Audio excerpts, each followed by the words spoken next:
name is Andika. In this tutorial, I will give you a quick look at the basic operations in PowerDirector 9 from Cyberlink. If you have never created a video before, you might be intimidated and think that there is just too much new information to learn. But let me show you how easy it is to create a slideshow of your pictures in PowerDirector 9. The main screen is divided into 3 working areas. This is the project library, this is the project preview window, and this is the timeline down here. To start, you have to import your media files into the program. Click File, then Import, then Media Files. Then go to the folder location on your computer and click on the pictures you want to use in the slideshow. You can click multiple files by holding down the Control key. Click Open. If you want the finished video to be in high definition, go up here and choose the 16:9 ratio. To add the files to the project, you can simply click on the picture in the media library and drag it down to the timeline. You can adjust the duration of each picture by right-clicking on the picture and click Set Duration. Click OK. Let me add some more pictures.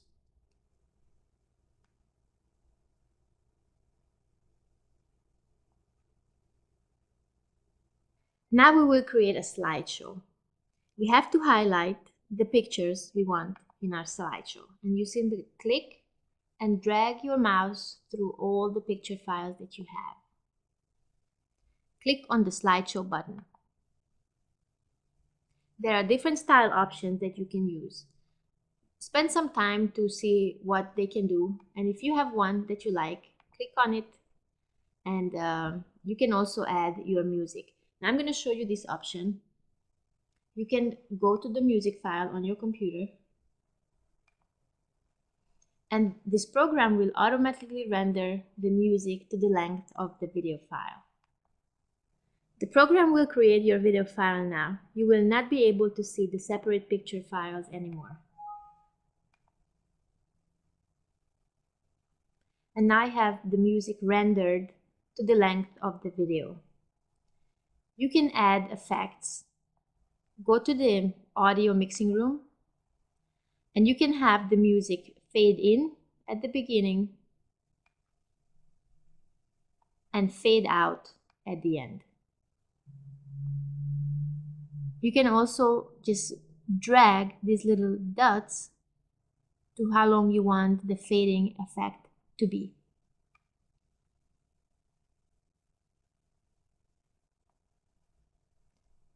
You can preview your new video file in the preview area. Before you're ready to produce the final video file, you can add a title and text to the video. I will show you how to add a title with animation. Click on the Title Room tab. Click and drag the default title to the title track in the timeline where you want the title to appear.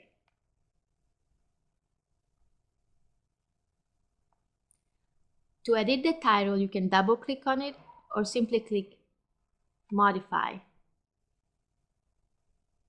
You can move the title wherever you want it to be. Double-click and enter your own title. You can add different color and design from the existing styles, or if you don't like it, you can choose your own. You can change the color of the font.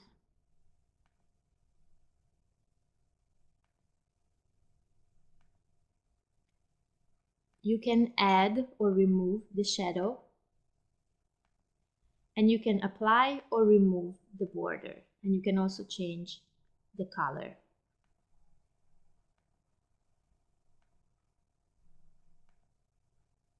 Okay, once you're happy with the design, you can add animation. Click on the Animation tab.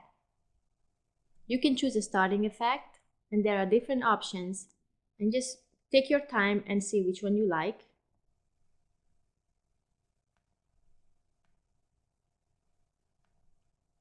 And then you can also add an ending effect. Okay, once you're happy with the animation, click OK. To set the duration of the title, you can drag the file in the timeline. You can make it shorter or longer. You can also right-click and set the duration.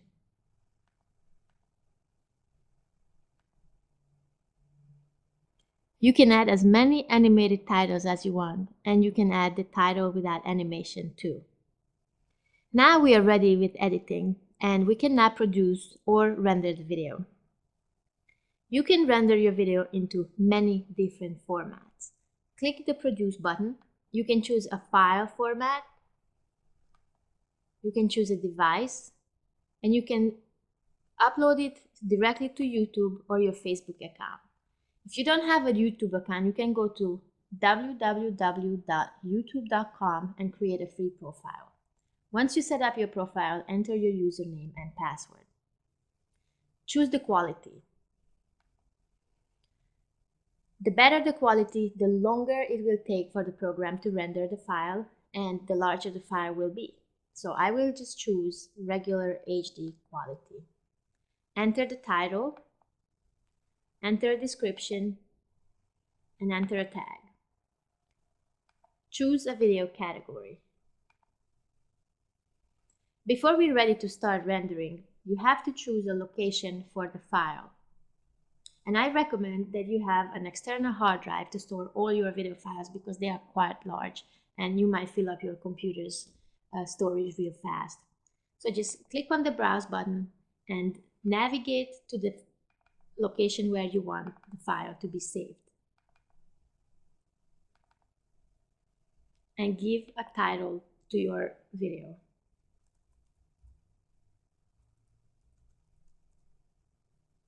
Click Save.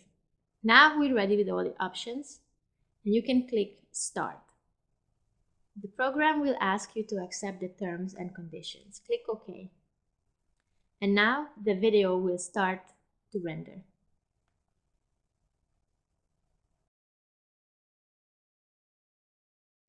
So now the video has finished producing, and the program is uploading it now to YouTube.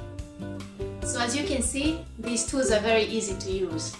Look for my other tutorials where I demonstrate how to use each tool to achieve different effects.